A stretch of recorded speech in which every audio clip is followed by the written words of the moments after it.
The City of Riverbank Planning Commission meeting for Tuesday, December 16th, 2014 now comes to order. Commissioner Dagley, Here. Vice Chair Hughes, Here. Commissioner McKinney, Here.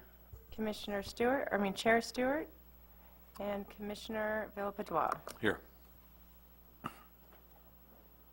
Conflict of interest.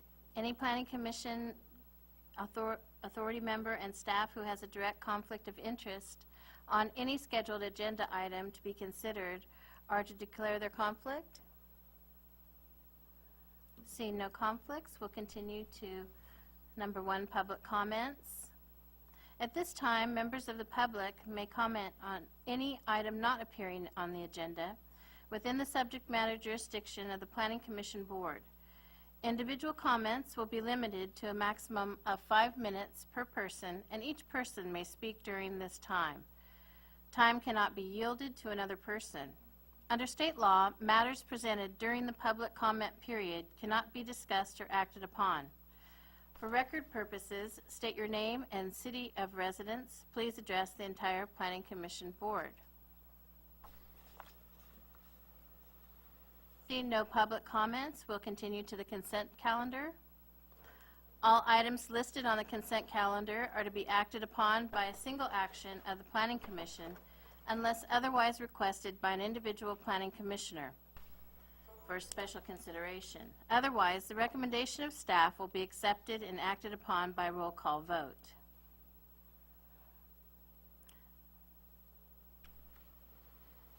Item 2.A, item 2.B, item 2.3. May I have a motion? I move we approve the minutes and the consent items as a whole. And do I have a second? I'll second that. Okay. Commissioner Dagley, Yes. Vice Chair Hughes, Yes. Commissioner McKinney, Yes. and Commissioner Villapadois. Yes.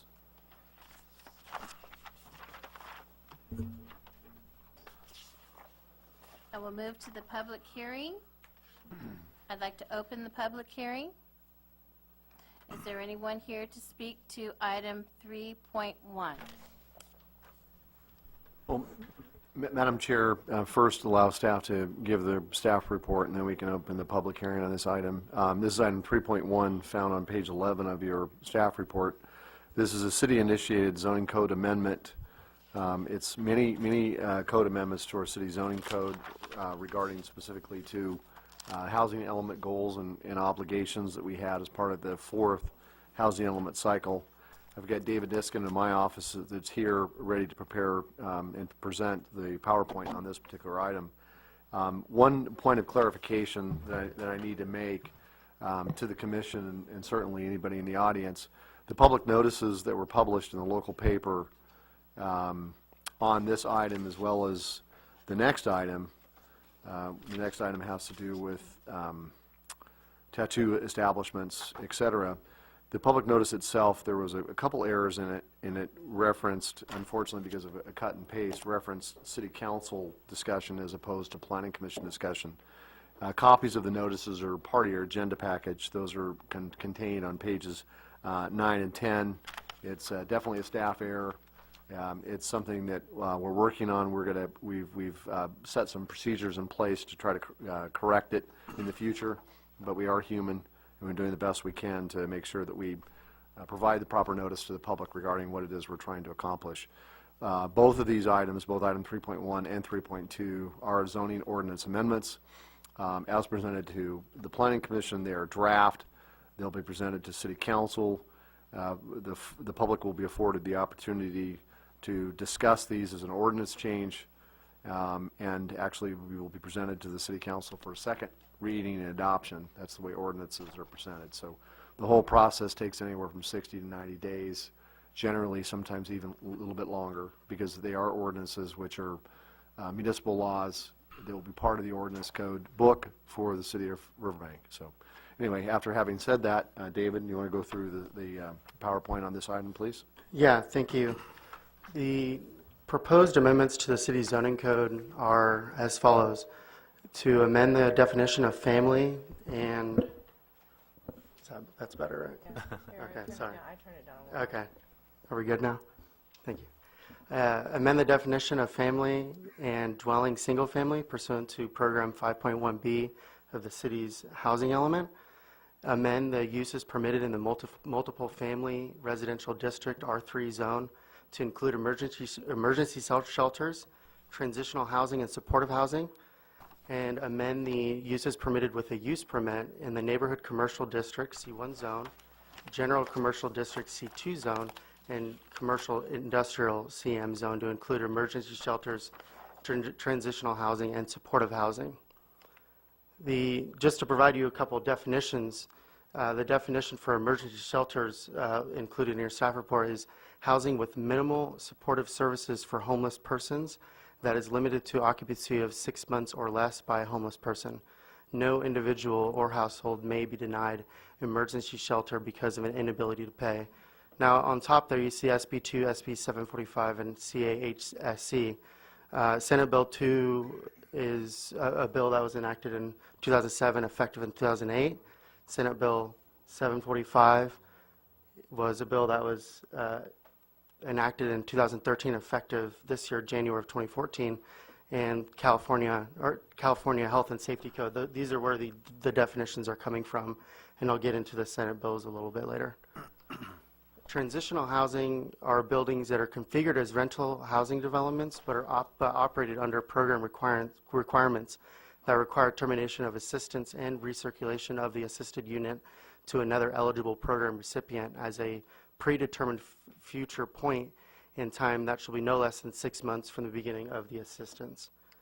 Supportive housing is housing with no limit on the length of stay that is occupied by the target population and that is linked to an on-site or off-site service that assists the supportive housing resident in retaining the housing, improving his or her health status, and maximizing his or her ability to live and, when possible, work in the community.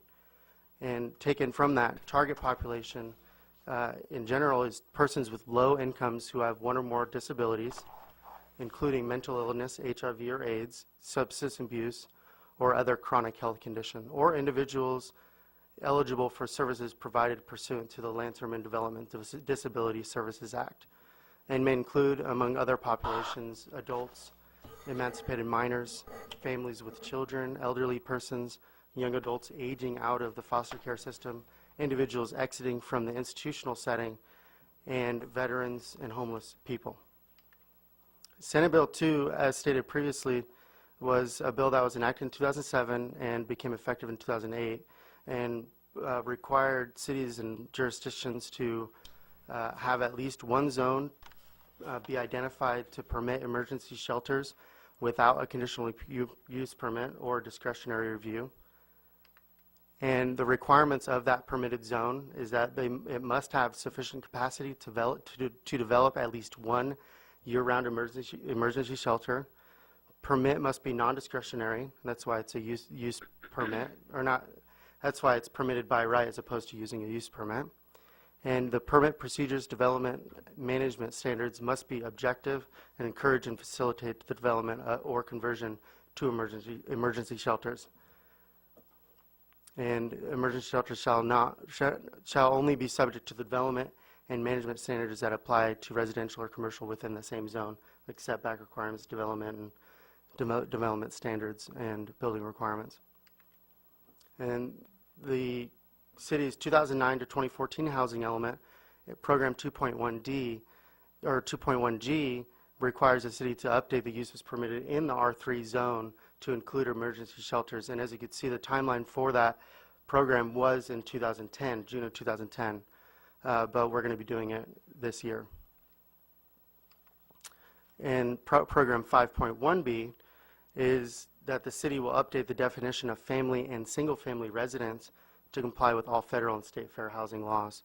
And further, the definition should not distinguish between related and unrelated persons and should not impose limitations on the number of persons that may constitute a family. And again, June 2010 is when that program required to be updated. Now, going into implementation of Program 2.1G and Senate Bill 2, The proposed ordinance permits emergency shelters, transitional housing, and supportive housing in the multiple family residential district R3 zone. And the housing element that the city currently enjoys that's certified identified sufficient capacity in that R3 zone, fulfilling that Senate Bill 2 requirement to have sufficient capacity. Additionally, emergency shelters, transitional housing, and supportive housing are also included in the C1, C2, and CM zones as a use permit. And it technically not a requirement of Senate Bill 2, but implements the housing element intent as seen with attachment, one second, attachment 4, table D1, residential types permitted by zone, which shows, and that's, I can get the page number for you as well, That's the stamp one. That's page 33. 33. Page 33 of the staff report. Which shows the transitional, or emergency shelters, transitional housing, and supportive housing as a use permit, or use is permitted with a use permit in those zones. Now, for program 5.1B, the definition of family and single-family residence should be updated, and like I said previously, it should not distinguish between related and unrelated persons and should not impose any limitations on the number of persons that may constitute a family. Now, the current definition of family in the zoning code is an individual or two or more persons related by blood or marriage, or a group of not more than 5 persons who are not related by blood or marriage, excluding servants living together as a single housekeeping unit and a dwelling unit as distinguished from a group occupying a hotel, club, fraternity, or sorority house. As you can see, that does distinguish between related and unrelated, as well as impose a limitation of 5 persons that may constitute a family. The proposed definition is one or more persons occupying a dwelling unit and living as a single housekeeping unit and distinguished from a group occupying a boarding house, lodging house, motel, or hotel.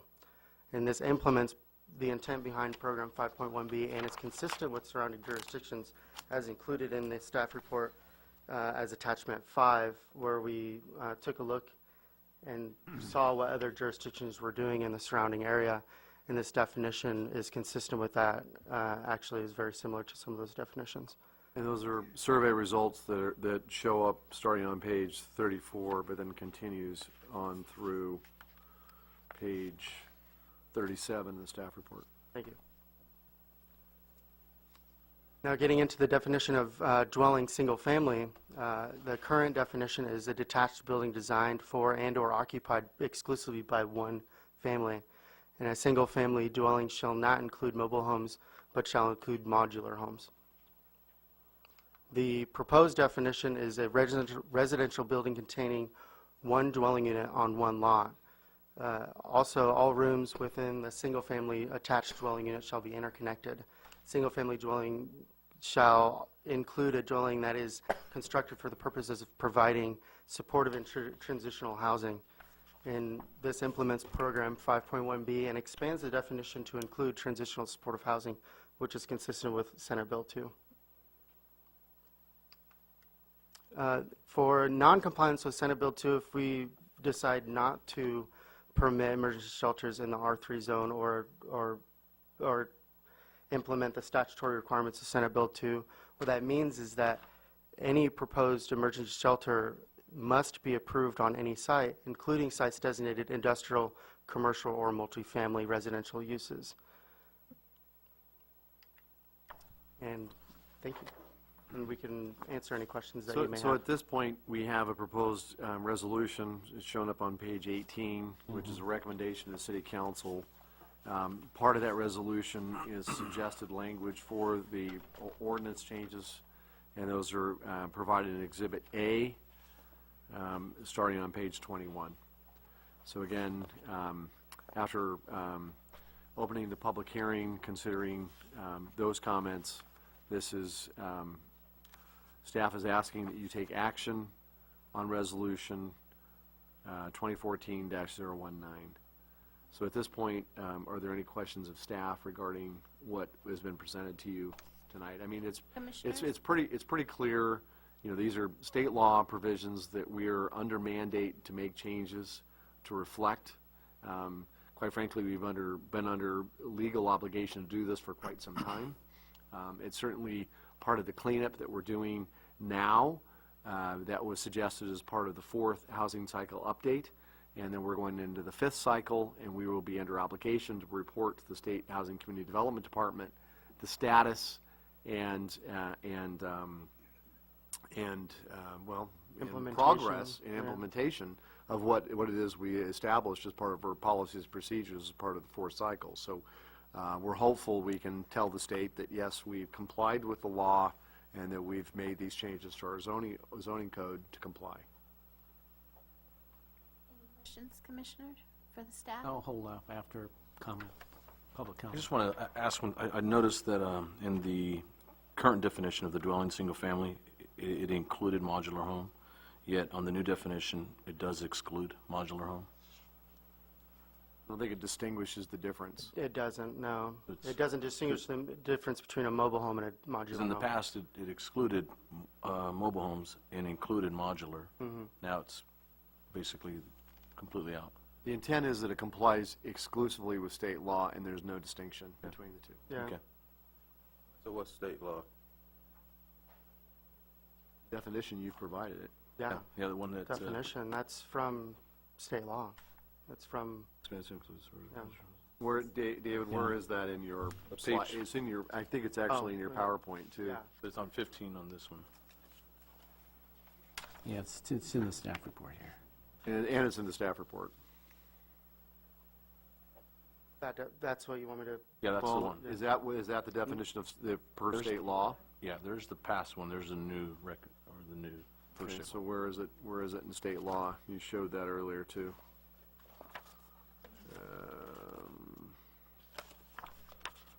Transitional housing, Interconnected. definition of family, new definition. One that is constructed for the purpose of. Is that on page 15? 15, yeah. There's the current definition and then the new and then definition. the new one, yeah. And I don't put the exact area.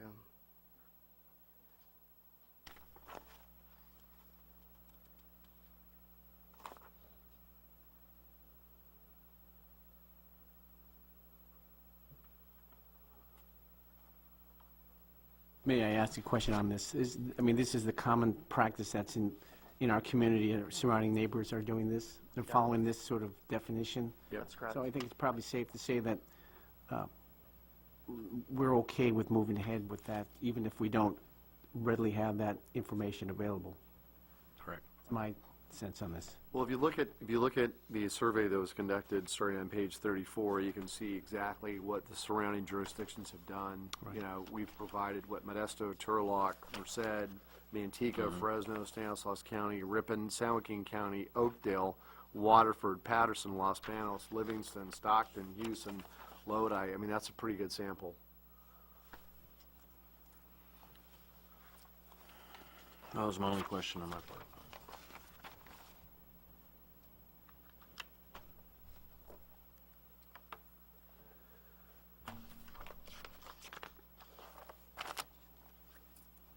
But at least we understand there isn't a distinction between the two, and that's why it Right. was omitted. Okay, any other questions, Commissioners? No? Okay, I'd like to open the public hearing.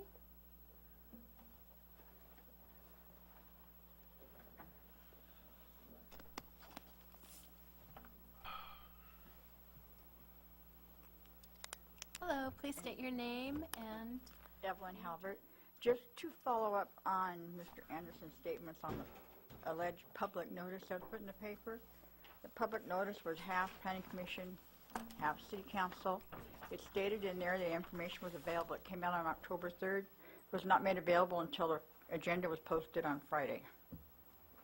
So there was no way public had any information on this till Friday to comment on this stuff, even though it stated it was there when it came out on the 3rd.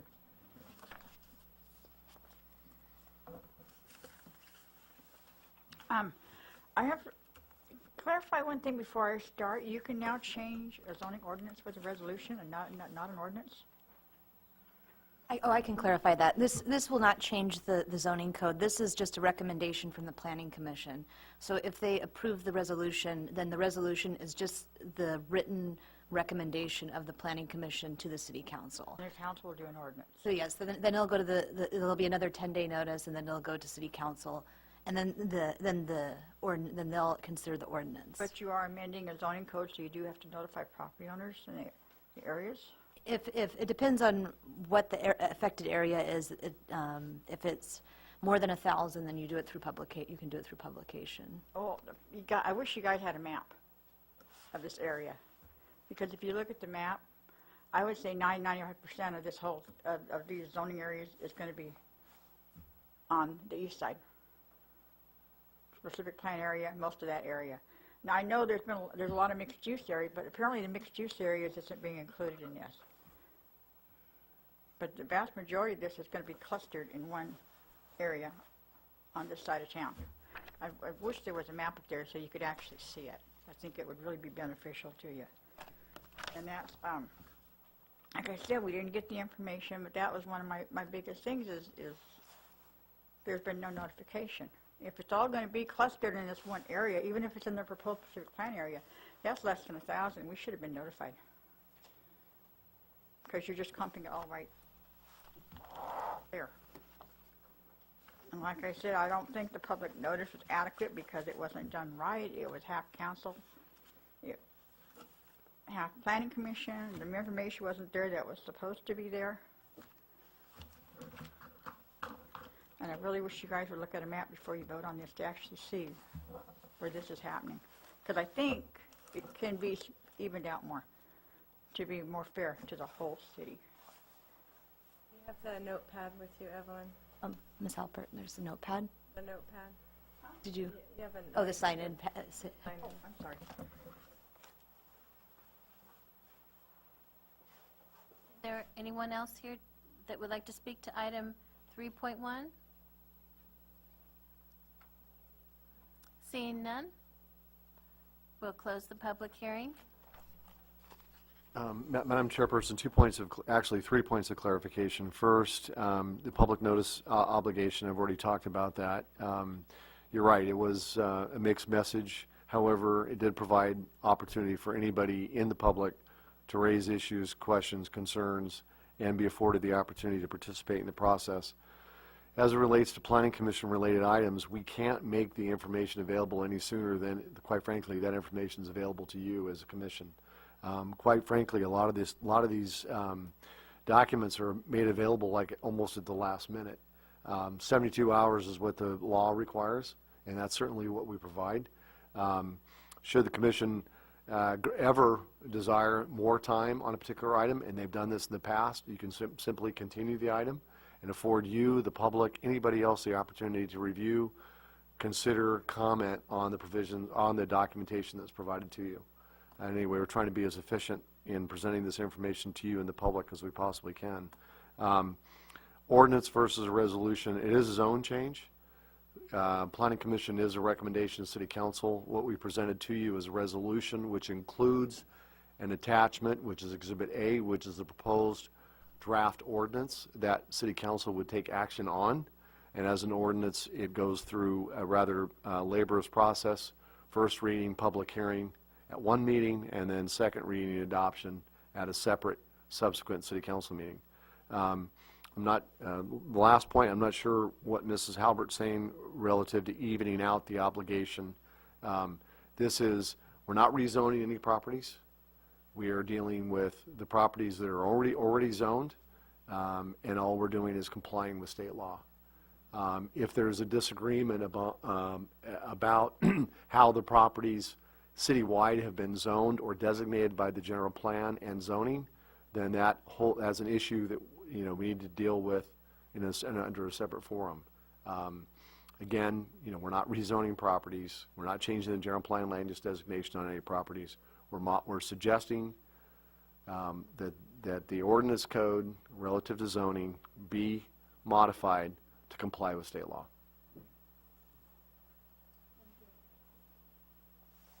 else? At this time, I'd like to ask the commissioners if they would provide a motion for item 3.1. I move we adopt resolution 2014-019 to recommend to the City Council the approval of ordinance 2014-XXX, amending various parts of the zoning code relative to the housing element and the issues we heard tonight. Is there a second? I second it. Roll call vote, please. Commissioner Dagley, Yes. Vice Chair Hughes, Yes. Commissioner McKinney, Yes. and Commissioner Villebois. Yes. Item 3.1 passes. I will move on to item 3.2. Staff? 3.2 is an item, it's a proposed amendment to the Riverbank Municipal Code. This is to establish regulations for tattoo establishments and body art establishments. This is part of a moratorium that the city has been working with. We're under obligation for the city council to bring this back to them as quickly as we possibly can. We've worked very closely with legal staff to prepare language which we believe is consistent with commitments that we've made with other operators in town, plus to establish general guidelines relative to these types of uses. We are good to our word in that we're trying not to make the process overly cumbersome. We've suggested, rather than applying for a conditional use permit, that it's be something that is applied for through a staff approval, which is consistent with what we've done in the past. And it does require modification to the zoning code. Again, we are suggesting that the commission deliberate on this, open the public hearing, afford the public the opportunity to comment on it.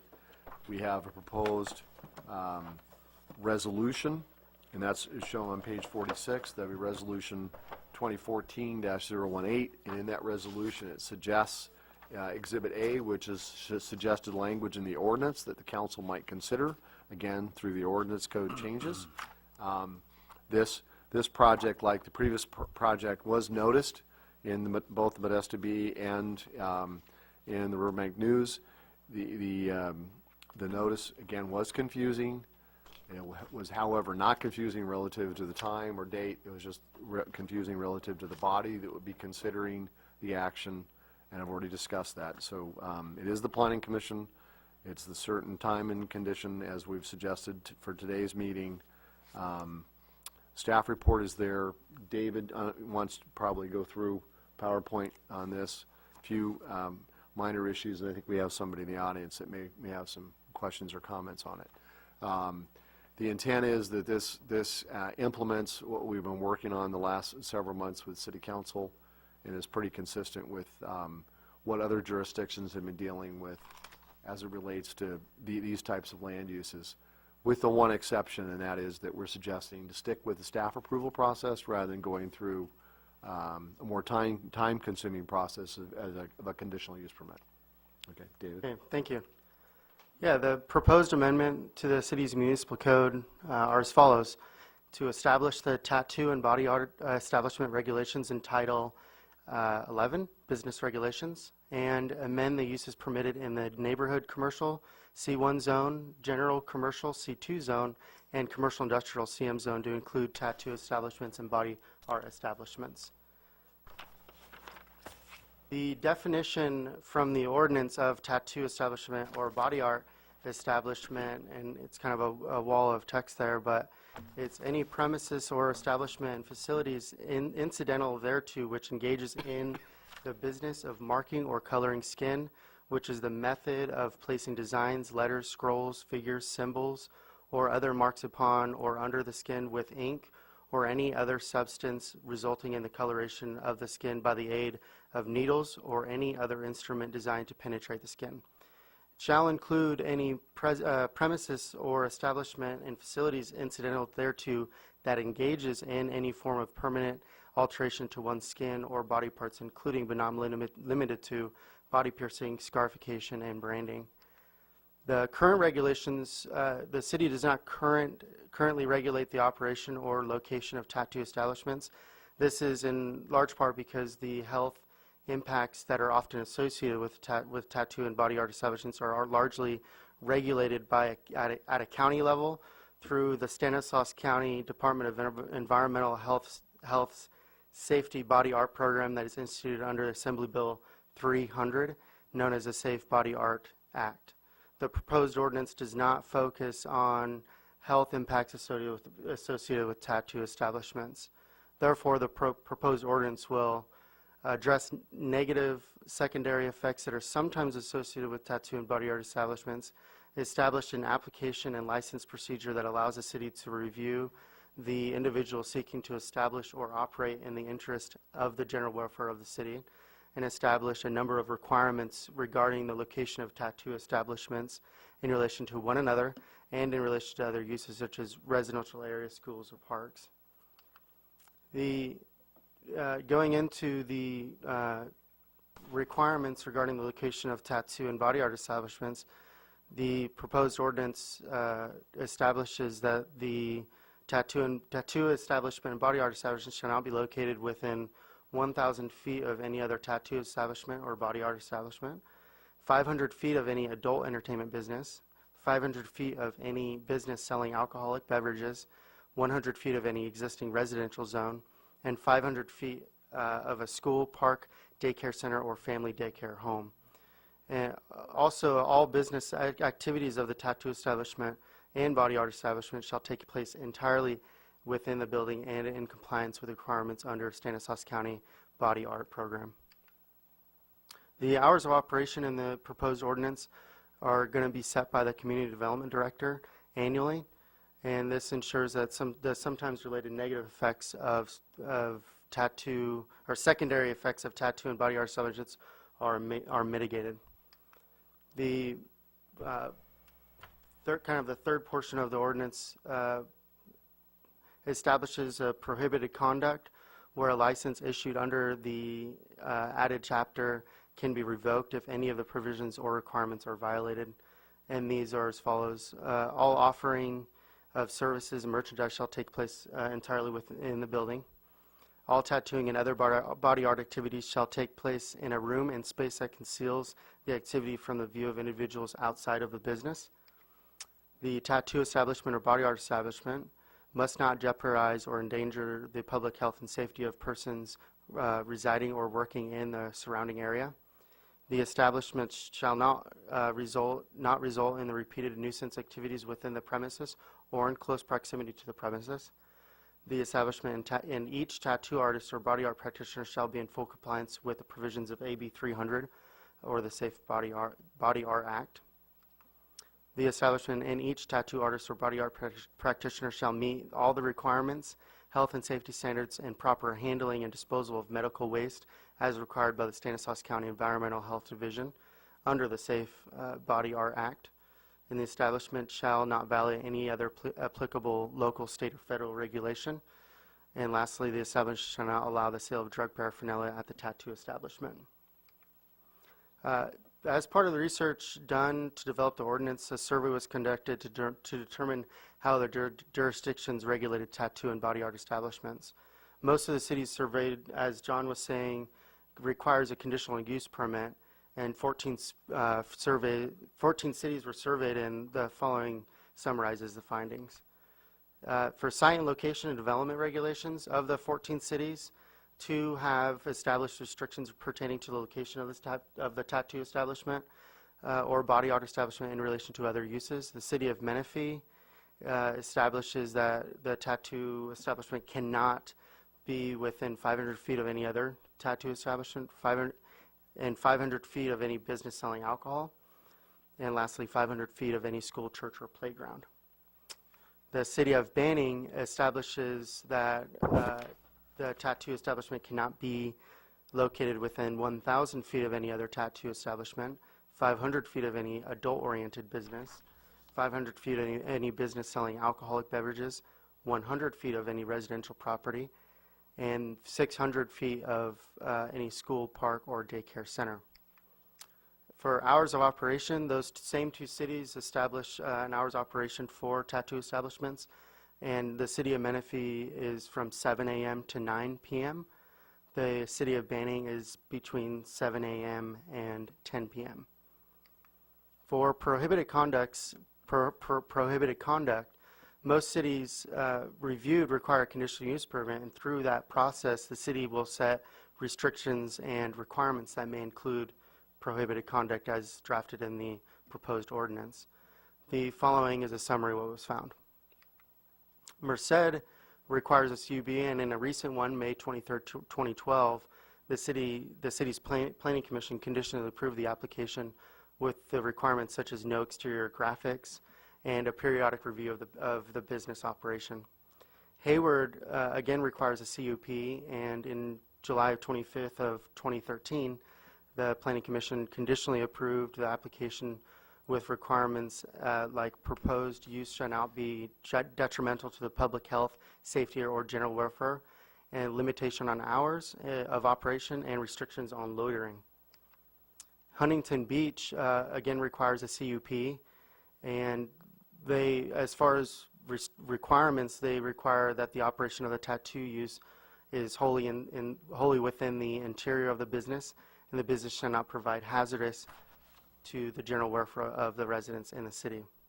Chula Vista requires applicants wishing to open a tattoo establishment to obtain a police-regulated business license, which includes a background check. Culver City has a special permit for certain types of businesses, including tattoo parlors, which requires a background check as well. And that finishes my presentation. Thank you. Commissioners, do you have any questions? One, so the cities that were looked into, are these the only ones that have tattoo parlors?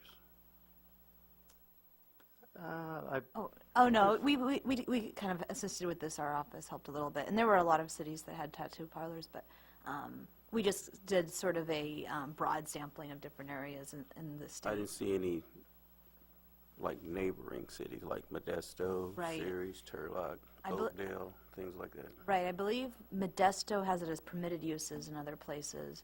I'm not sure exactly what the other cities do. A lot of it's just what comes up on a search easily, and a lot of those cities don't necessarily publish their ordinances, or they haven't enacted it recently, so it's not in the public record as easily found. So what we found are sort of more recent ordinances that contain those regulations.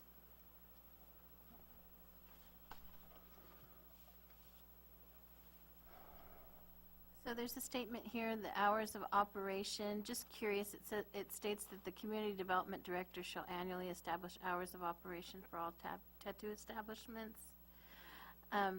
Is there a consideration? Well, of generally hours? we have guidelines that we worked with. Quite frankly, we're still working with the practitioners to establish reasonable hours of operations that don't infringe on their business. One point of clarification that was extremely clear, or made extremely clear to us, is that on a majority of the occasions, the tattoo business works on an appointment basis. So quite frankly, those appointments may run longer than what the normal hours of operation might be. So there are provisions that allow for that to occur. And I think, because it's kind of runs consistent with the business license application, that we'll end up making changes to those requirements depending on the specific circumstances of the business and what physically is working and what isn't working. The idea is to be business friendly, obviously, but also to make sure that we're not creating an adverse impact to the neighborhood or to neighbors. So, and quite frankly, I don't think the businesses want to create that problem either. I mean, I think they're trying to do the best they can with what they have, but yet be able to offer that product to the consumers. at a time that the consumers are available, which is really important to the operators because, they need to be able to, hit their consumers when they're available. And that's where they pick up those appointments. So there's got to be some give and take. There's got to be some flexibility. And certainly, it's new to us, so we'll continue to work with the operators in that respect. That's why it's pretty much open-ended. It allows us the opportunity to work with it. And the way the ordinance code is written is that if there's a conflict or an appeal of the director's opinion, then that is presented to the commission for deliberation and discussion. So there's a process set forth that fairly allows anybody to discuss it. Yeah. Okay, so prior to, oh, go I'm ahead. sorry, we're going to have to open to the public hearing at some point. Well, yes, but were there any more questions? Sorry. I think you had a question. Yeah, I had a question. Signage. It mentions signages from other cities. Graphic and Right, but as far as for our ordinance, Well, the signage is no different than any other commercial business. They have to comply with their sign ordinance. Unless our sign ordinance is modified, and sign ordinance is there and it's available for anybody to review, and we deal with new signs as they come across our desk every day. what about graphics? Same with graphics. Graphics become part of the sign. So, Okay. absolutely. So, I don't know if this is going to be if this is good to bring up now or after the public speaks, but my question is, prior to an establishment like that, when they are applying for a license, will it come before a committee for approval? Because the sites, the zoning we have in the city of Riverbank, those particular type of zonings, some of them are in residential areas because of the way the city was constructed. And it is away from, it does comply with some of these regulations, as being 1,000 feet from some places, 500 feet from another. And when one of these establishments begin to open up, is there, does the committee or the city have some avenue as to where they will see this coming about prior to, and not just going through an application process? And then boom, it's here without us having, because if we're trying to maintain an ordinance, then at some point something as significant as this, how is that going to be policed? Okay, so I'm not quite sure I understand the question. My question is- Other than this ordinance code establishes basic criteria upon which any new tattoo business must adhere to. In order to get the business license, they have to receive staff approval.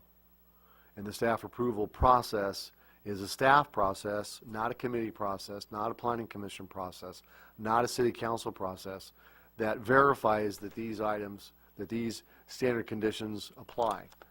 Now, if there is a violation of these terms, then the application, quite frankly, could come to the commission through hearing, and the permit could be revoked accordingly, which is not unlike a sign permit as an example. But what we're suggesting is not to go through a conditional use permit process, which quite frankly you've seen in a lot of other city representatives, a lot of cities process includes going through a conditional use permit process. We're not suggesting that here. That's our approach. Other cities have said they need to go through a conditional use permit process. And a conditional use permit process, as you're aware, requires notification and planning commission approval.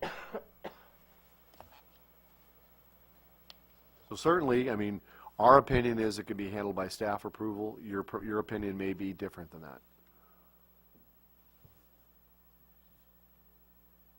Did I answer the question? Oh, you answered Okay, the question. okay. I'm just, okay.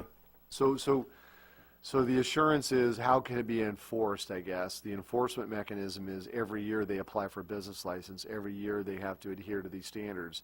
If there's a violation of that, then the issue becomes more apparent. And if there is a violation, then we would probably not issue the permit. If we didn't issue the permit, then they would appeal the decision that we make to Planning Commission. And the Planning Commission then would consider the public testimony, deliberate, and render a decision. My only concern is, is that I know you say it goes through staff approval Yes. instead of a conditional application approval. My concern is that I understand it's going through staff approval, but if the committee is here to ensure that the city, that our city here is regulated and controlled in, you know, in a specific manner, something like this coming up for us to even have an ordinance or even to consider it as being as serious as was to put something in place for it, I think warrants something more than just a staff approval, because it's city concern, it's public Understood. concern. Understood. Okay. Understood. So what I'm hearing you say is that you believe it's more important that proper notice and public input be provided on these types of uses, and it's your opinion that something more than just a staff approval should be required for something like this. Right. And in that case, it's your opinion that a conditional use permit, like other cities, should be required rather than a staff approval. For this. That's what I'm hearing. Yeah.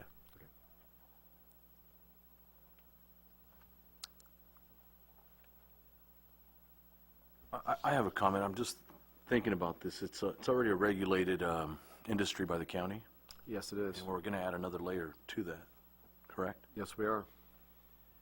And now, And in fact, we already have, in essence, because the city has enacted a moratorium relative to these types of land uses, with a couple exceptions that have been granted,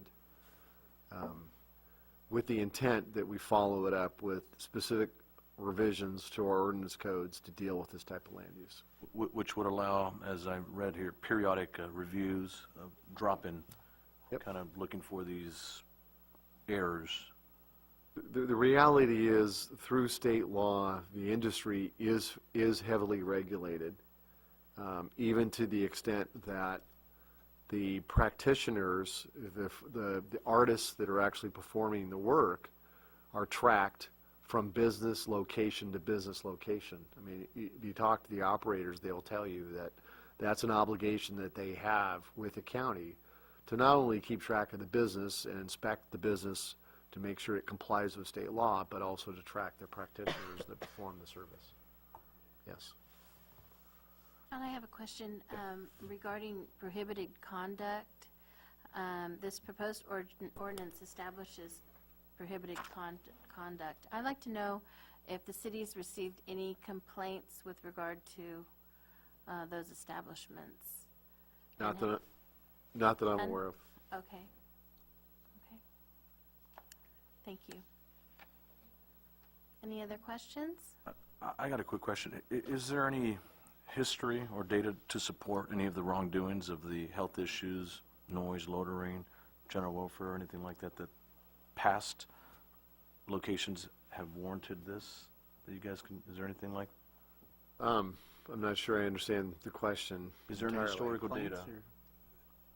Any historical data that warrants stating that there is health issues, you know, general welfare or anything like that? I think, before the passage of the state law, I think there was issues relative to non-regulation of these types of uses, but I think since the adoption of this law and the enforcement of those provisions by the county environmental health department statewide, I think it's been pretty much resolved.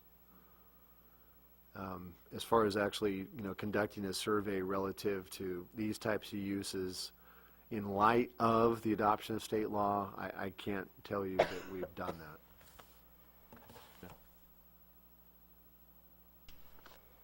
Does that conclude your questions then, Yes. Commissioners? Okay.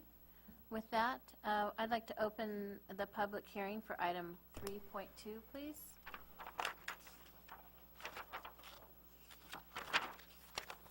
Hello. Please state your name Dano and your city Friedman. of residence. And I live right above Soul Patch Tattoo here in Riverbank. Okay. My thing, I have mostly questions about, I think do you have, if a bar were to open in Riverbank, do you make them get a conditional use permit? Yeah. That Yes. is something they have to do, okay. Yes. What about a doctor's office? Do you have to make them get a conditional use permit? No. No. So, I mean, I know, I'm just trying to like figure it out. I think that Carlos had a good kind of point of Anthony's on the other end of it with the cup, I guess you call it. I'm just trying to figure out why would you do that with a tattoo business? Is it just kind of an enigma that there's going to be thugs and drinking and drug dealing? Or is it...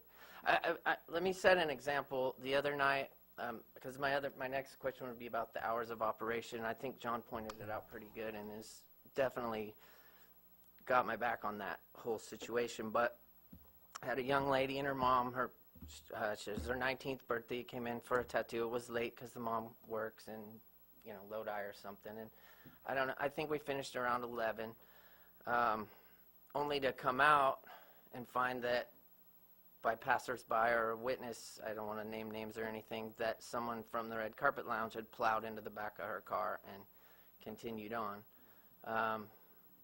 Yeah, so, you know where I'm at with it? Like, kind of, like here, me and this young lady and her mom with the door locked.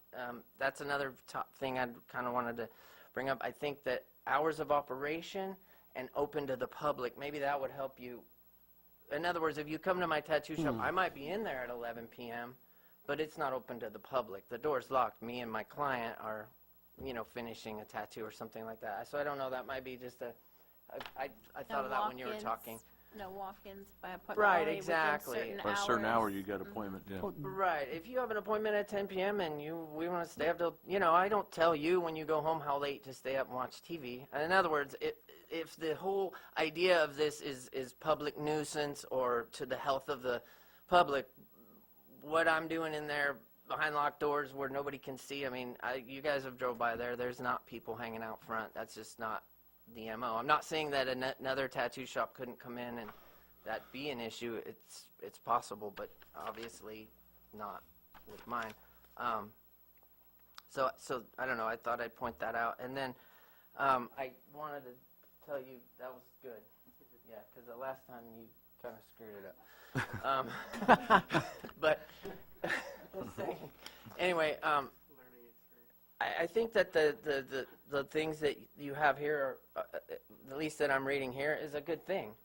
I mean, I don't know anybody that, besides maybe the bar thing, because that's kind of a, I mean, I get that. I think that's all pretty good stuff. Yeah, I don't know that a conditional use permit costs quite a bit of money, does it not? Public So, hearing. so as someone who's maybe been tattooing 5 or 6 years and wanted to get out from across the street at the methadone clinic downtown Modesto and open a business in Riverbank, I'm just saying that. I mean, do you know what I'm saying? I don't know. The other thing would be it's just a question that I have because obviously I'm just there by myself at the moment.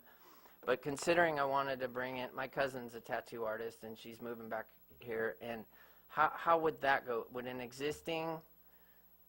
So she applies for a business license to tattoo in my shop. Obviously, we've gone over the county thing. We all know that she can't legally do it without a county thing and the health certificates and all the stuff that you need to do to practice body art. But she would be put for a background check as well, or she would, you know what I'm saying? Like, how does that stipulate to, say, well, just me and do down the road, tattoo you? How does that work? If he hires a tattoo artist, you at this point do a background check on them, or you don't, or where does that go? I'm just throwing out stuff because I mean, I just I whether there's another tattoo shop in Riverbank until the day I die or not, that's not really the issue. I'm just trying to help out and just figure out how it works. And Well, doesn't it typically require, anytime you get a license, you have to obtain background check? right. Probably. That's Right. is my understanding. So depending who comes, even if it's your wife, would probably need to have the same ritual that must be Right, fulfilled. right. I'm not Yeah. against that at all. I Yeah. think there can be a little bit of discrimination there. Someone who's turned their life around and Mm-hmm. maybe 12 years ago they, were in prison or doing not so great. I think there might be a little bit there. Don't get me wrong. I'm not looking to hire a felon. I'm just saying that I think, that whole, and Mr. McKinney brought up a good point of like the signage and, if you have it written, it's kind of like your kids when they go to high school. What can they wear and what they can't? You can't send them to school in a shirt with a pot leaf on it, or, Right. A dress nowadays code. it's even NFL, and I don't know. Just stipulations. Obviously, you walk by and there's, the same thing with the tattoos in the workplace. Home Depot, you can have tattoos. They can't be gang affiliated, nudity of any kind, or racist. Other than that, it's good to go. So I think, maybe that's a little, I don't know.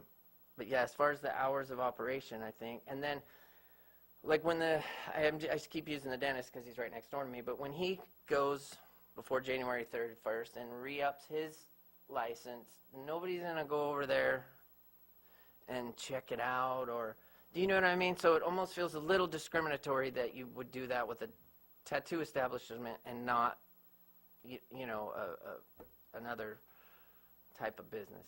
Does that make sense to you? Or now, obviously, with these stipulations involved, if the cops are over there twice a month and there's been arrests or reports of noise or this laid out, then you can get them out, and that's what you should do. I don't want that kind of stuff in my city either. So I don't Right. know.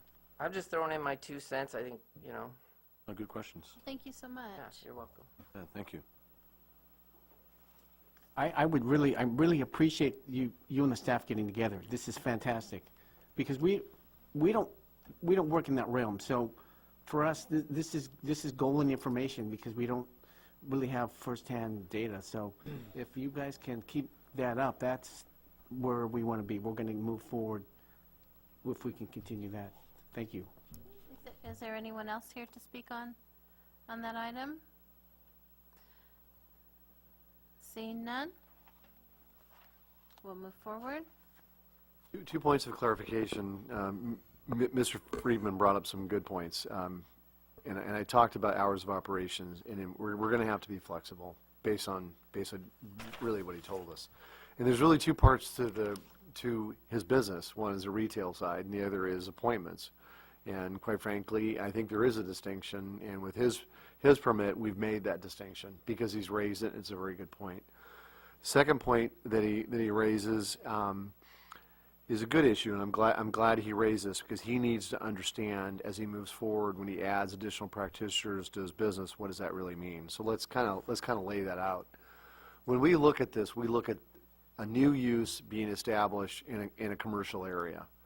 So we're talking about a new tattoo parlor, I'm sorry for lack of a different term, a new tattoo parlor. So he's an established tattoo parlor. So as far as I'm concerned, his staff approval covers him and any other practitioners that come into his business. As far as the number of practitioners and stuff within the space that he's got to meet state standards, state health code standards, through the permit that he deals with at the county. So that's, as far as I'm concerned, that's the restrictions. The use is the issue that I'm dealing with. As it relates to background checks, certainly he's going to have to work with, the police department, with the police chief, as it relates to the other practitioners that he intends to bring in. And I don't think the intent is to go through a full background check. I think the intent is to maintain the integrity of his business and what's going on in town. And I think the chief has made that extremely clear, because he's limited in what he can do and what he can't do, because it's not a quote-unquote official background check. So that's, and quite frankly, it's one of those things that's going to be reviewed on an annual basis. And I really don't see there being a problem. But if there is a problem, because it's reviewed on an annual basis, we have the ability to revoke. They have the ability to appeal, and they have the ability to bring that to the Planning Commission for appeal, so that their concerns can be expressed, and that they have the ability to present their evidence to you for the final decision. So I think with that, I think that's really the two issues that he raised, so. Well, very much. I've got a comment. This is a little bit moving forward a bit. With the presumption that we'll move forward this to the council, I would think it would be helpful if we had, and was raised a couple times, some sort of a graphic of where the commercial sites are potentially available. A lot of times you get this information that just says commercial. There's a lot of commercial sites in the city here that most people are not even aware of. I think it'd just be a valuable tool to have for everybody to be on the same page and see this is what's over here, and there's certain areas of the city that are highly residential, and I think it would help kind of clarify some of this. Yeah, we've done that mapping effort for permits that have been approved by the state alcoholic beverage control for beer and wine sales, for general alcohol sales, that type of thing. The zoning map, of course, is in your planning commission packets, and of course it's available online, but we can certainly bring that map back up. In fact, we kind of would nice to have a zoning map here in this chamber, but We used to have we'll one. work on that. We can work on that.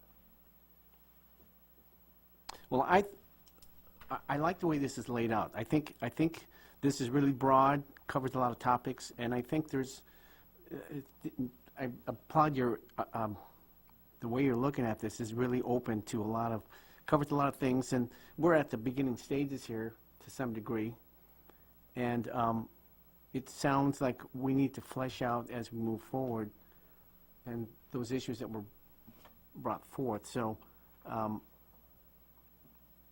I don't know if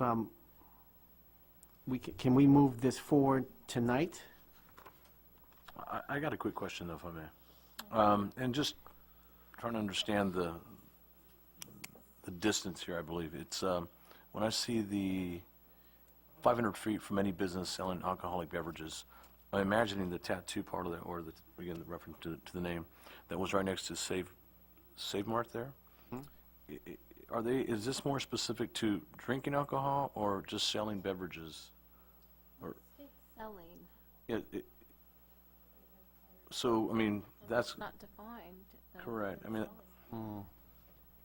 because, I mean, they were right next to it, but yet no one's really, drinking on premise next door yet. It doesn't define selling and consuming, right? Correct. So it could be, it could be. Off sale, on sale. Yeah, on would be sale, off selling. sale.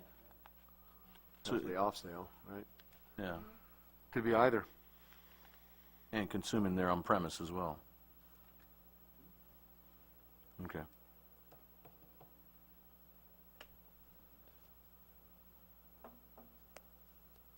That was my question.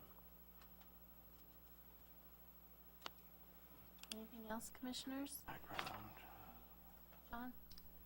Well, you can certainly make recommendations for changes to it. I mean, I'm not, this is staff's presentation to you as suggested language. You certainly can suggest changes to it to clarify certain positions. And those recommendations we will bring to the city council and make sure they're aware that these are some of the discussions that you had. It's up to you. I think that especially is an important,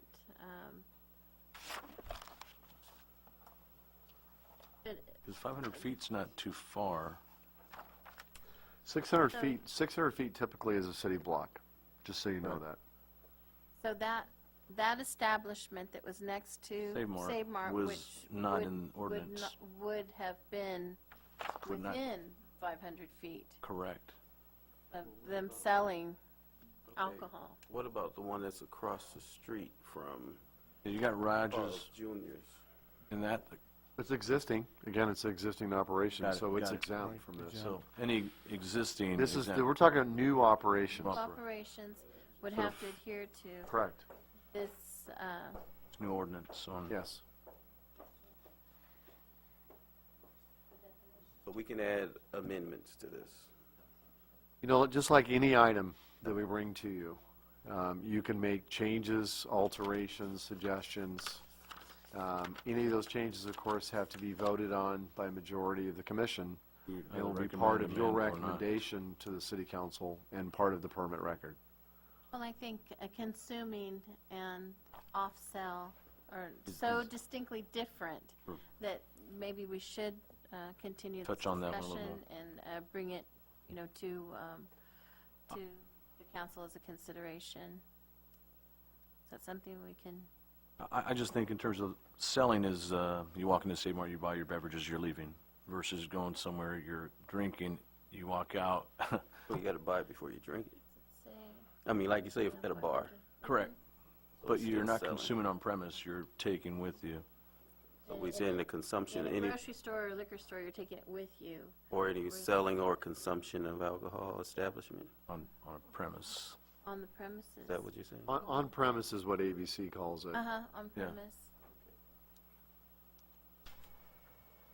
So we could consider I just found that tough stipulation based on for if other consumption. businesses come forward, there might be locations that are 500 feet from someone selling alcohol that are not consuming there in that area. Well, we could be more specific and state consumption and separately selling.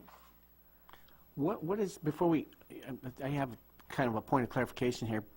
Is that the standard you're seeing in the communities, the other Well, communities? Again, The if you 500 look foot at, from- if you look at from your both? staff report, you look All the at others. some of the communities that were surveyed,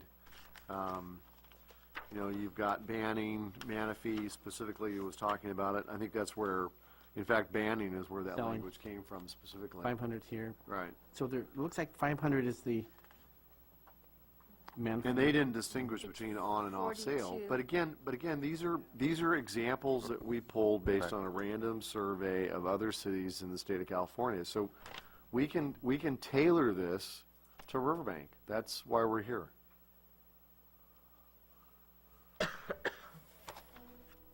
It appears that Menifee and Banning both have established 500 feet from any business selling alcohol, but it doesn't give any, either one doesn't have Or a consumption.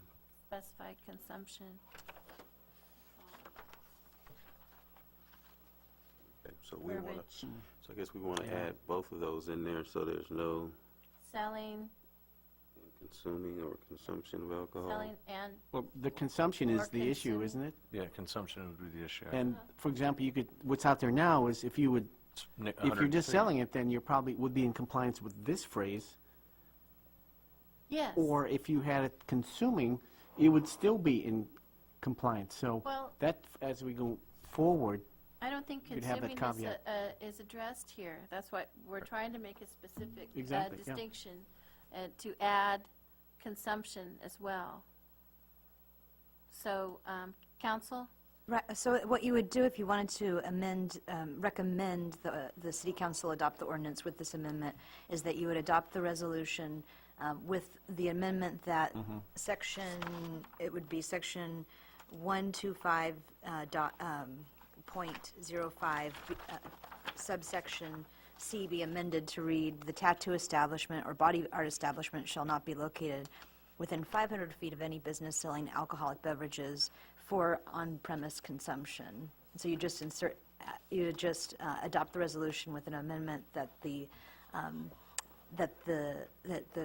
Planning Commission recommends the adoption of the ordinance with this suggested change to that section. that is. What are your thoughts about, I mean, I'm still for the conditional use rather than just a use permit.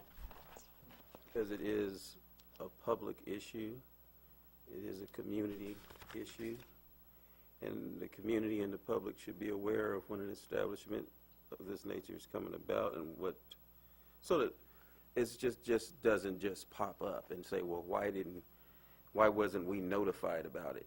Because I don't want this here. You understand?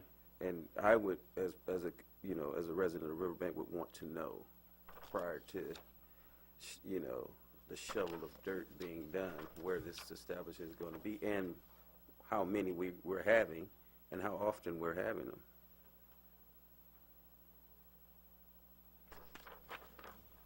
Council, if you worked on the surrounding jurisdictions information provided here, can you remember off the top of your head how many of these in the survey required a cup? I think there's actually a chart of, Yeah, toward the Yeah. back of it, isn't yeah, it? the last page of mine, page 63, I believe it is. And it shows how many required this UP or some sort of business license or permit requirement. So a lot of them have, and a lot of them have a more minor version. Use permit. Permitted with some restrictions. Yeah.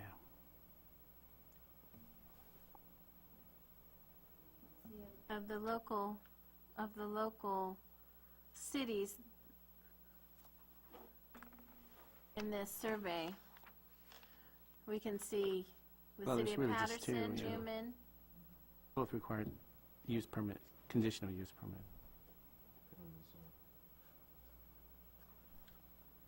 the rest appear to be, the majority of them appear to be Southern California, and there's Central California and Santa Rosa up north.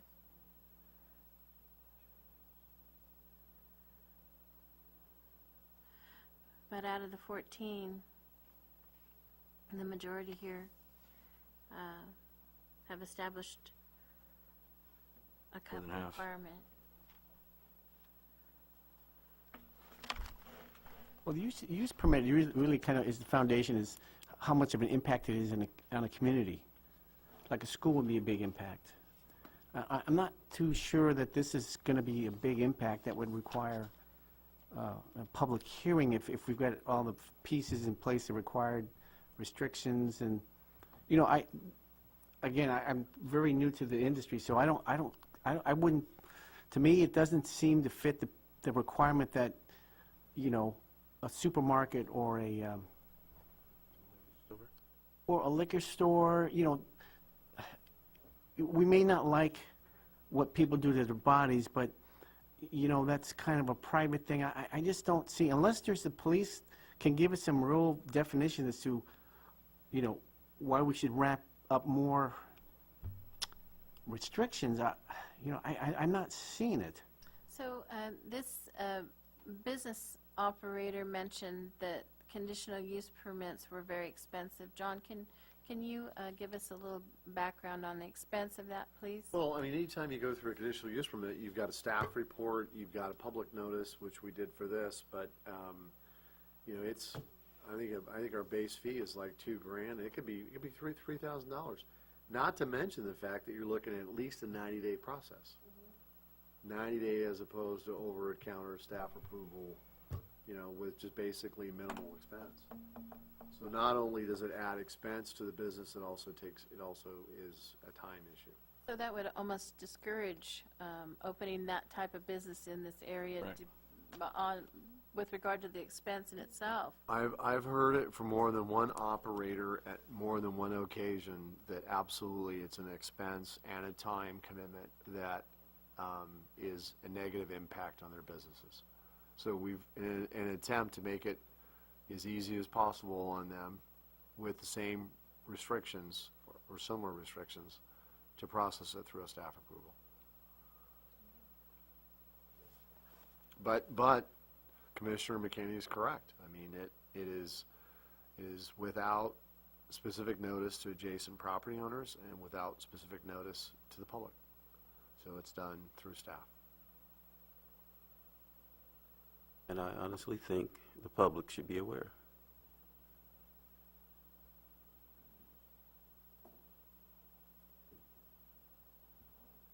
So at no one time when an applicant comes forward with a request, public is notified, right, with something like this? It's against staff. An application. Well, maybe I should talk about the distinction between a conditional use permit and a staff approval. Staff approval is something that is done, you know, from a discretion standpoint, but at the counter, so to speak. I mean, they've submitted an application, you know, a week or so later, we render an opinion unless there's additional information that we need to get back. That's really the only delay, if there's more information that we need to get, but generally speaking, it's issued to the counter. As opposed to conditional use permit process, which can literally take a minimum of 90 days and could take up to, a year, depending on the complexity of the project. But there are notice requirements, legal requirements that we'd have to adhere to relative to the conditional use permit process. And so it's discretionary approval, more or less, not necessarily ministerial.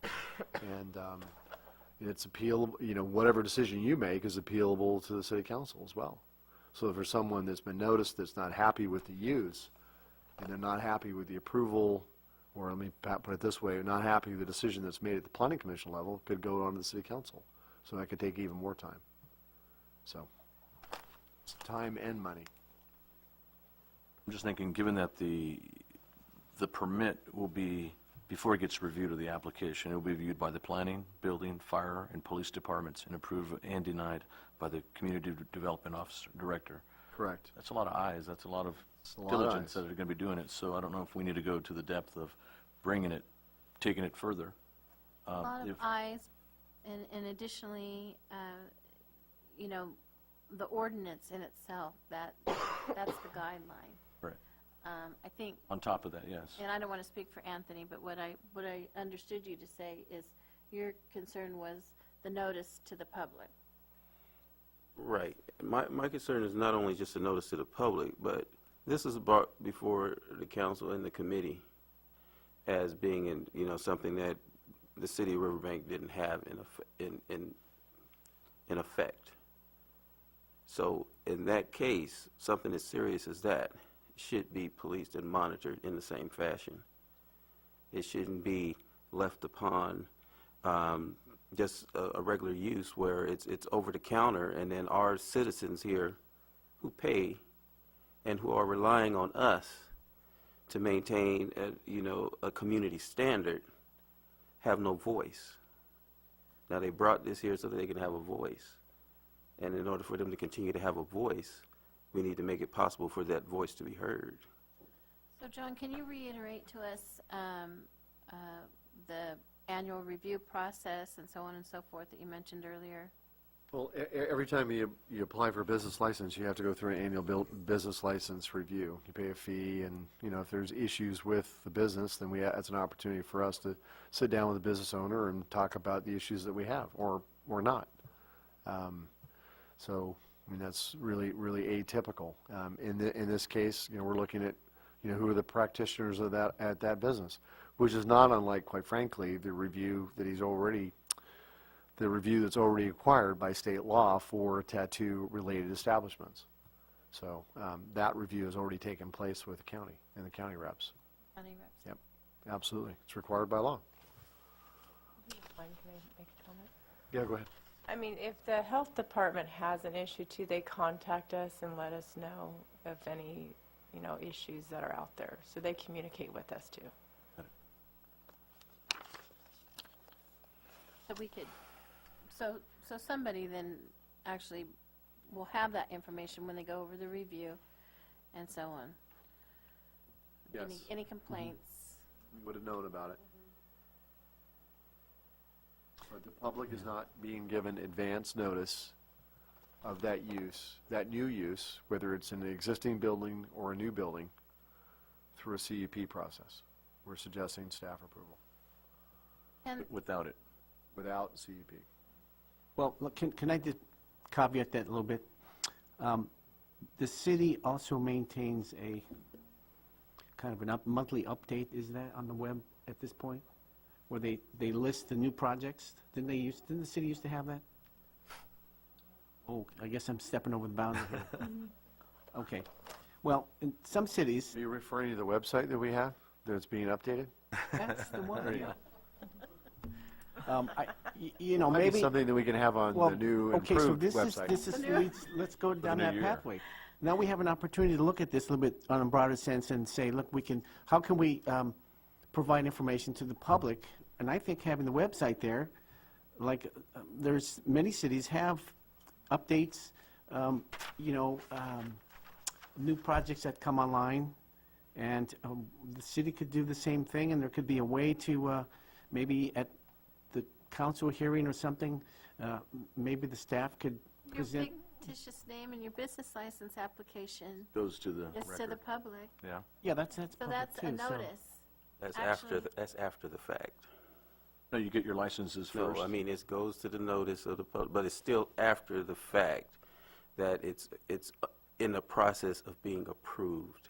It's in the process of already being done. This is just that the applicant has to go through a process. What I'm saying is that the city, the people in the city here needs to be aware, because they want us to put this here as an ordinance so that they can be aware, not that just so that we just put it up without them not saying, okay, well, it's fine. And we're just saying it's fine, and it comes up later, then we have our community not feeling that their voice is being heard, or that we're not acting in their best interest. The whole point is to act in the best interest of the city, to make sure that we stay in compliance, to make sure that we're going green, to make sure that we're developing in a uniform fashion. Some of these items, and this is one of them, is going to take public approval. And that's what we're here for. It's not just saying, okay, well, I have nothing against the establishment. But what I do have is a voice that the people needs to know, because they brought it to us, that they need to know when this is coming up, so that they have a say, okay, well, this establishment is okay where it is because we approved it. Not just say, okay, they went and got a license, and now it's approved. Now, what are we doing here? Okay, we put ordinances in place, but it still only comes into effect after the fact. Just a use permit just goes up to an application. You see whether it meets all the qualifications, and it does. And it's going to, but does it meet the qualification of public approval? I think that staff is the one that drew this up based on the knowledge that there wasn't enough data to support the knowings of this type of business, correct? So it wasn't driven by the public, or was? No, I mean, there's all kinds of root causes for why this came up, but it was quasi-public, quasi-staff, so it's a joint discussion. It wasn't specifically related to any one business or business owner. Yeah, I mean, the discussion is as presented, should the public be involved in the establishment of these new uses on a new site? Or is that something that can be handled by staff? I mean, that's really what We I'm also hearing. have an opportunity to review and make changes. If we decide to go this way with staff approval initially, we can certainly review that later. Absolutely. And if there's issues with that, we can bring that forward again and address the cup. Absolutely, just like any other ordinance code, if it's not working and we need to make changes to it, we go back through an ordinance change, notice the public, and suggest the change to the city council. So right Again, you're now- making a recommendation in this case Right. to city council. And city council will consider the deliberation that you've gone through tonight and render a decision as to what to do with this ordinance. And considering that what we discussed earlier about the conduct and the fact that there hasn't been any complaints within the city that we're aware of at this time, and there is a cost involved that may be prohibitive, we can't discriminate. So therefore, we want to make sure that, all businesses are available and embraced to come to the city of Riverbank. So, that might be a consideration to suggest to the city council that we are aware that these may be issues. However, at this time, they are not. And without that, or with that, in fact, we could suggest to the city council that, if there are issues, then at that point, consider the more costly and certainly, a conditional use permit would require more time as well. I think you're right. I think once they, they'll have minutes of the meeting here, and they'll be able to flesh out those issues a little bit. But I think next time there's a hearing, which I presume will be the council, then all these issues will come back up with, hopefully with more input from the public, property owners as well as business owners. At this point, I mean, to me, I'm not feeling the urge to put more restrictions on a business. I think this satisfies, in my mind, I think there's a lot here, and again, I don't see it as a huge impact on the community, like, say, a school. I would have difficulty saying, let's require every one of those guys, which are similar in nature, to shell out $2,000 and have public hearing and have conditions that will be probably the same for every project. Whether the city council goes that direction, that's fine. I think at this stage, adding more stuff that would slow down our business may be counterproductive. Okay, my point exactly. I would rather for the commission, I would rather for the council to make that determination. I'd agree with that. But what I want to put before the council is that option, so that the council will determine whether or not, because they're going to determine whether or not that's who's making the ultimate decision anyway. We're just making recommendations to go forward to the council. And that's just where I would want it to be, because at a point, then that means, we've done what I know I've done what I can do, and lay my opinion as solidly as I can, that the public, just as, we saying the impact, you looking at aesthetics, you looking at desirability, we're looking at bringing in other businesses from outside of the city of Riverbank. We're looking for this place to build. You're looking for industry to come in. Industry may be frugal or picky on what type of city they want their business to be involved in, major businesses. So we need to follow in a plan that we're not only making businesses available to build in Riverbank, but we're building Riverbank so that it can attract other businesses so that we become more sustainable. Now, we may add restrictions, but those restrictions may be good restrictions. But we have to put in place that we're taking due diligence to make sure that we are appealing to other cities, industries, and communities as well, and not just be a bedroom community for any and every business that wants to come along, although they can. But we want to make sure that we have regulations and stipulations that we adhere to, that when you want to come to the city of Riverbank, the door is open. So commissioners, with that, do you have any suggestions moving forward? My only thought is on and again, I'm just putting it out, is if we looked at the 500 feet of business selling alcohol beverages, tone that down to 100 feet, and then did maybe a difference for the consumption? That would be the only amendment I would add to this. Well, it seems that the 500 feet for selling alcohol, that seems almost a standard with regard to the survey that's been provided before us. And as far as the consumption, we'd have to look at bars versus, grocery store, liquor stores. That's what we would be looking at in our general jurisdiction.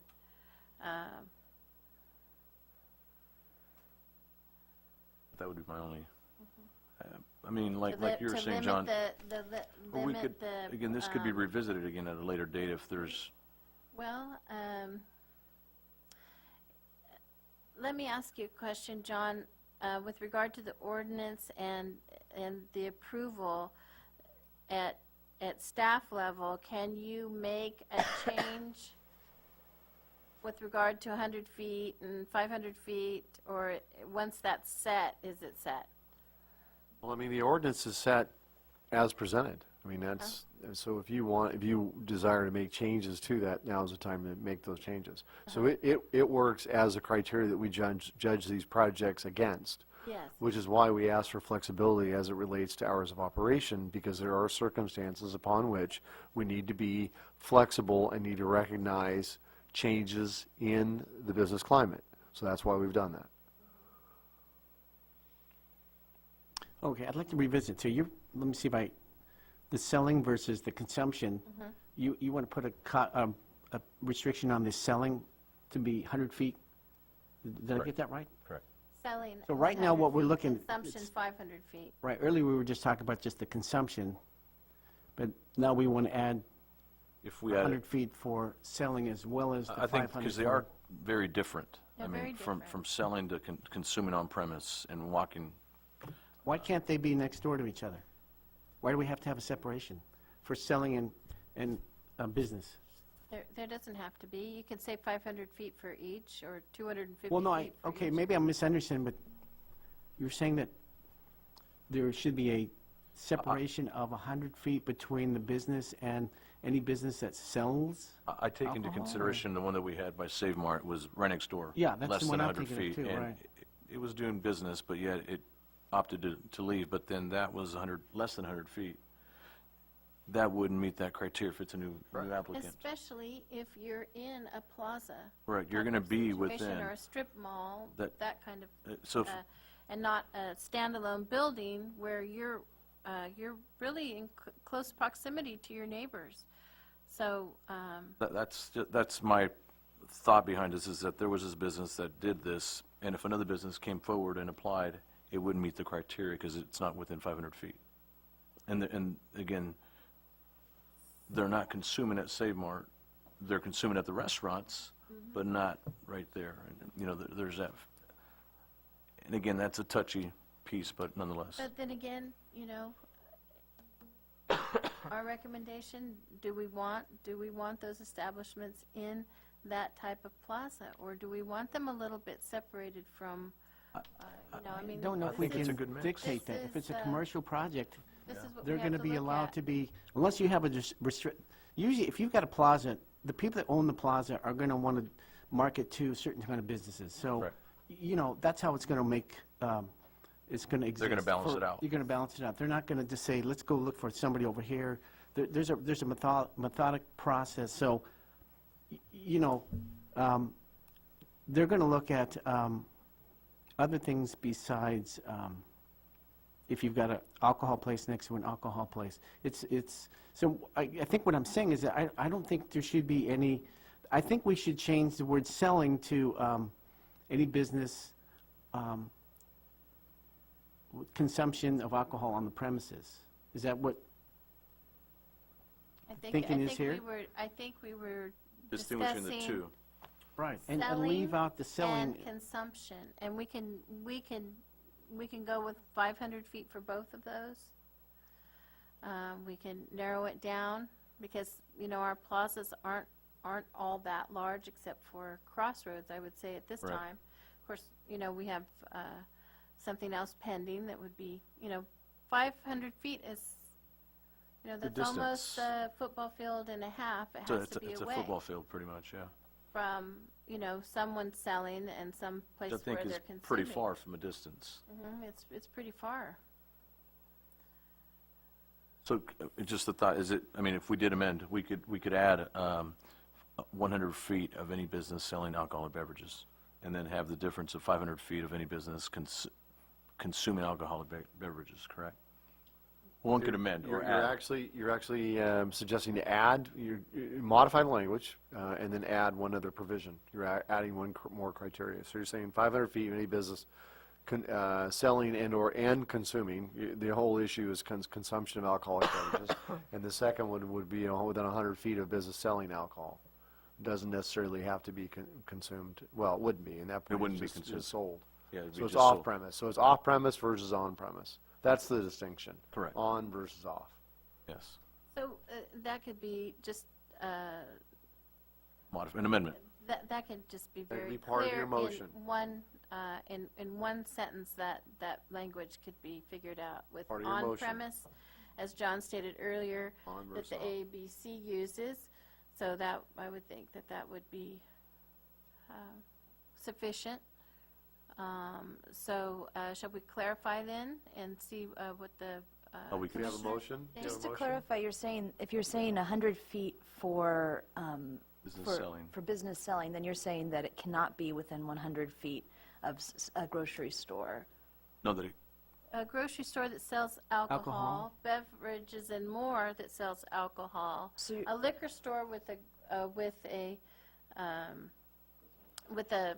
gas station or something like that, they all sell alcohol. So those have to be your considerations when it's determined how many feet you want away. We don't want to restrict them so bad that there's nowhere that they could put an establishment. correct. That's what it feels like with the 500 That needs to be a feet. consideration as well. So 100 feet for off-premise, Well, I'm not, 500 feet for on-premise. Correct. Is that, That's- are you that's what feeling that, that's or what do I'm you not just want quite- to do 500 for both, I guess or I just 100 for disagree. both, I or- don't see the reasoning to have a restriction for someone that goes to the store, buys alcohol, and goes. Well, right now it's at 500 feet. Right, and I thought we were going in the direction of, no, I support if you got consumption, you probably want to have a distance, 500 feet is probably adequate. I mean, it's probably sufficient. But I don't get the rationale to, you have the on sale, you take it out. I mean, 100 feet is really, So, look, if someone's going to be The rationale, I think, doing is something that's it'll- illegal, or I don't know what we're kind of, So, it allows moving around businesses this issue here a little bit. I think what this will do is it'll allow businesses to present an application and be closer to a business that does sell alcohol with the 100 feet, versus if it didn't, you'd have to be 500 feet away. oh, I'm agreeing with that second statement. I'm not I sure think about what the first. I just what disagree John with is it. saying, that he doesn't know why that there's an issue with selling at all. It's more consumption than selling. Yeah, I guess I'm getting a little too Micro. deep into the. Okay, let's move Well, forward no, it's not then. micro. In some regard, it's not micro, because we're setting a standard here that 100 feet could be an empty shop for 6 months or a year or 2 years.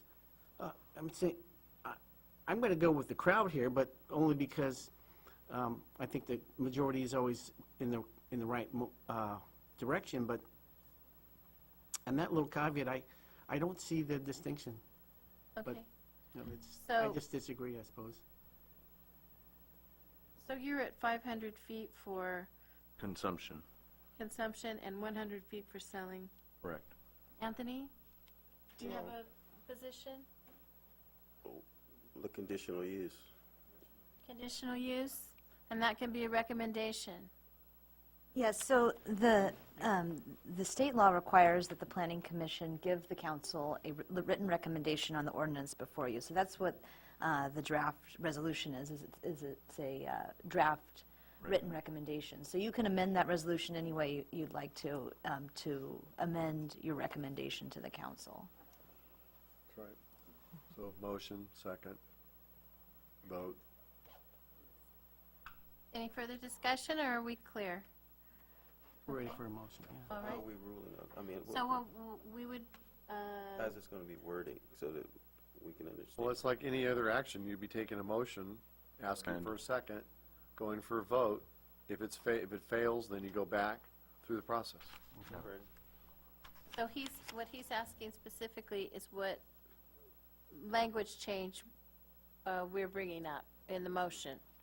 So I guess, well, 'cause you're looking for the conditional. Right. I guess you would make a motion to add that language in the amended one. And No, if make we- a motion. I mean, Yeah, is that, who's making a motion? That's what I'm making a motion to make it,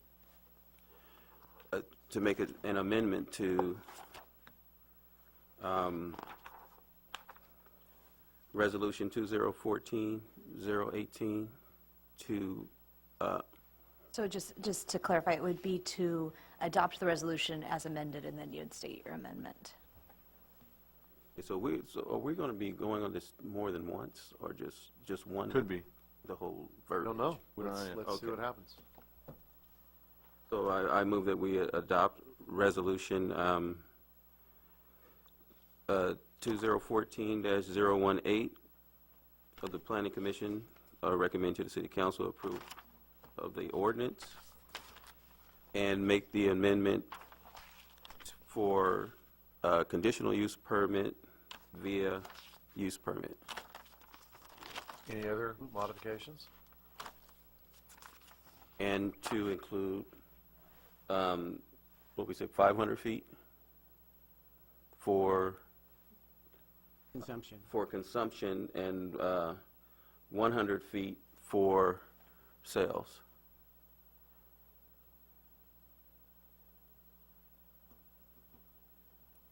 Of alcohol. Okay.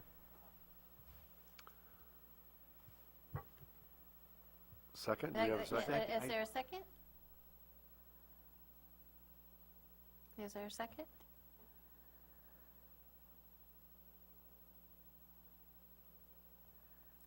Okay. Hearing none? So, motion fails. Motion So we fails. need a new motion. New motion? I'd like to make a motion to adopt resolution number 2014-18 as amended by the commission, recommending the City Council of Riverbank to adopt ordinance number 20-14018 with the amendments of adding, changing the business selling alcoholic beverages to 100 feet and implementing 500 feet of business consuming alcoholic beverages. I'll second that. Roll call vote, please. Excuse me. Commissioner Dagley, Yes. Vice Chair Hughes, Yes. Commissioner McKinney, No. Commissioner Villepatois. Yes. Passes 3-1. So the commission is clear. The information and the concerns that are expressed here will be part of the staff report that goes to the city council. So the city council will know, Commissioner McKinney, why you voted against the motion. It'll be very clear to them why. Okay.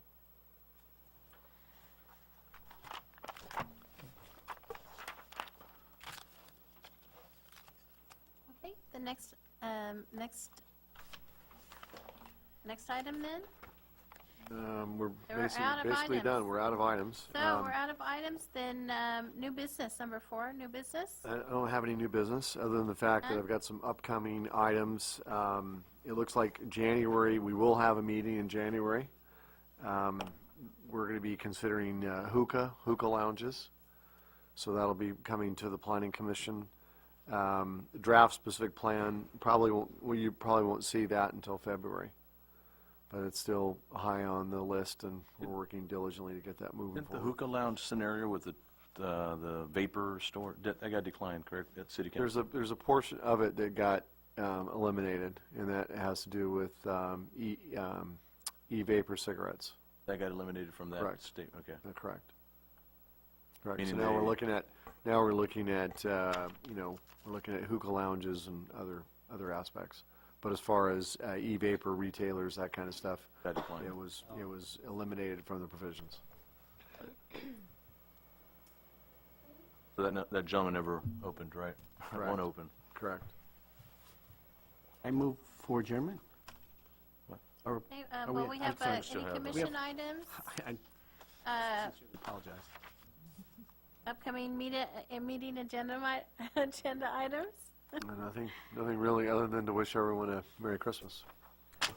Likewise. Same for you. Here. The December 16th Riverbank Planning Commission meeting has come to a conclusion. Thank you all and happy holidays. Great, There. thank you. Holidays. Same to you all.